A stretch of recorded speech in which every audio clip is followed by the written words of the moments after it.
चाचा नेहरू बाल चिकित्सालय में पेडियाट्रिक बच्चों की सर्जरी के लिए, यही एक बच्चों का सबसे बड़ा हॉस्पिटल है, बच्चों की सर्जरी के लिए वेटिंग टाइम कितना है? 12 महीने का। 12 महीने का चाचा नेहरू बाल चिकित्सालय के अंदर वेटिंग टाइम बच्चों का, ये इनकी चिकित्सा मॉडल है, जिसको कहते हैं कि पूरे हिंदुस्तान में ये केजरीवाल मॉडल है, ये लेकर के आना चाहते हैं।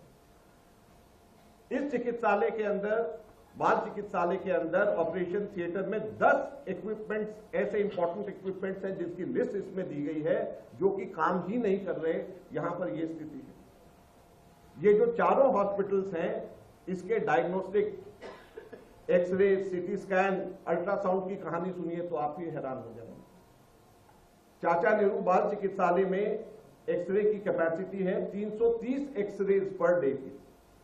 इन्होंने पाया 2019-20 में जब इन्होंने ऑडिट के लिए गए तो 330 में से केवल 109 हो रहे हैं। अल्ट्रासाउंड 35 में से 35 की कैपेसिटी सिर्फ 7 हो रहे हैं। सीटी स्कैन 12 की कैपेसिटी सिर्फ 3 हो रहे हैं।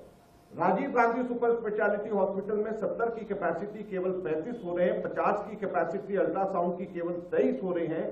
सीटी स्कैन 26 की कैपेसिटी केवल 14 हो रहा है।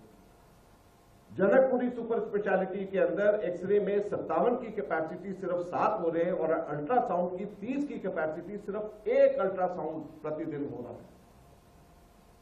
सुपर स्पेशलिटी हॉस्पिटल अल्ट्रासाउंड की कैपेसिटी 30 की और 1 हो रहा है। ये इनका चिकित्सा मॉडल है जो कि हमारे देश के अंदर कर रहे हैं। 27 हॉस्पिटल्स पूरी दिल्ली भर के अंदर, आईसीयू सर्विसेज 14 में नहीं है, ब्लड बैंक सर्विसेज 16 में नहीं है, ऑक्सीजन सर्विसेज 8 में नहीं है, मॉर्चुरी सर्विसेज 15 में नहीं है, एम्बुलेंस सर्विसेज 12 में नहीं है।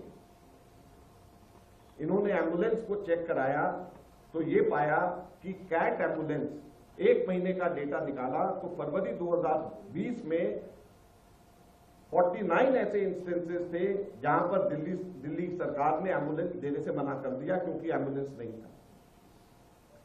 एक टेस्ट चेक करा गया कि कैट एम्बुलेंस में सामान सही है या नहीं है, तो यह पाया गया कि कैट एम्बुलेंस के अंदर कार्डियक मॉनिटर नहीं है, ट्रांसपोर्ट वेंटिलेटर नहीं है। ट्रांसपोर्ट वेंटिलेटर वो होता है जो वेंटिलेटर जिसमें एक पेशेंट वेंटिलेटर पे होता है, उसको वहां से लेकर दूसरी जगह पे वेंटिलेटर में लेकर के जाया जाता है।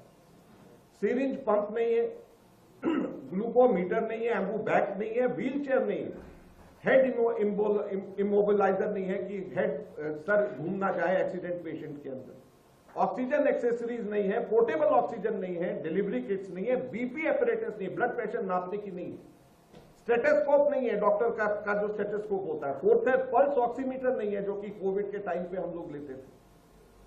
तो मैं इनसे ये पूछना चाहता हूं, जो कैट एम्बुलेंस है या ये शव वाहन है, शव वाहन के अंदर भी सिर्फ सायरन बजता है और वो चलता है, और कैट एम्बुलेंस के अंदर भी अगर कोई चीज नहीं है, ये सारी की सारी चीजें नहीं है, तो वो भी शव वाहन है, कैट एम्बुलेंस नहीं है। और ये मैं नहीं कह रहा, ये सीएजी की रिपोर्ट कह रही है जिसको ये दबा करके बैठे हुए हैं।